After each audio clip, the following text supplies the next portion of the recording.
চাচা লন আপনি চা। আউযুবিল্লাহি মিন যালিক। এই এই কি করলি আমাক? হ্যাঁ চাচা কলি বেয়াদব মহিলা। আমি তোকে 1,01,000 টাকা দেওয়ার মোহর দিয়ে তারপর বিয়ে করে এনেছি আর তুই আমাকে চাচা করছিস? হ্যাঁ আপনি তো আমার আব্বার বাই করে ডাকেন, ছোটবেলা থেকে আপনার চাচা করে ডাকি আর আপনার বউরে ডাকি চাচি। এতদিনের অভ্যাস বদলাতে তো একটু টাইম লাগবে না?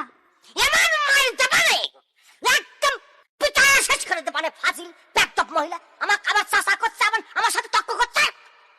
এখন কোন রাতে কি রান্নু? কিছু রান্না করা লাগবে না, দাঁত খাওয়াবো।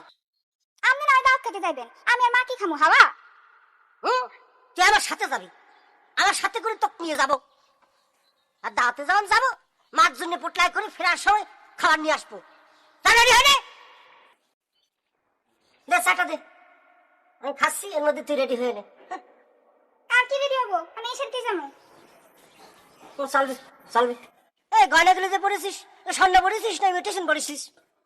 শোনা স্বর্ণ পড়িস? জমিদারের বেটি হয়ে গেছে, ঘরের মধ্যে স্বর্ণ পড়ে থাকো। আপনি দিছেন নাকি? আমার বাপে দিছে। তো বাপই তো দেবে। হ্যাঁ আমি দেবো কি জন্য? আমার মধ্যে একটা স্বামী পেয়েছিস, তোর বাপ আমার মধ্যে একটা জামাই পেয়েছে, এটাই তো অনেক। হ্যাঁ যা জলদি রেডি হ।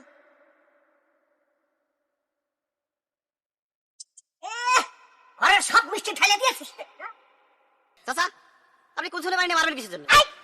এই আমার বোন আমি যাইছে তা করবো, মারবো কে মারবো না সেটা আমার ব্যাপার। তোমরা তো দরদ উঠলার পড়েছে কিসের জন্য? একদম কিন্তু তোর একটা মাইরি আমার পার্সোনাল ব্যাপার নিয়ে তুই কথা কিসের থেকে? হ্যাঁ আমার ঘরের বউর সাথে আমি যাচ্ছি, তুই তোর বাইরে। এই তুমি এত একটু ঘুমটা তাই না, এরকম করা তাই না? একটা ফটাম করে যাইস একদম ফিরে করে গুছিয়ে রাখেছে, বাড়ির উপর যাই তোমার ঠিক করতে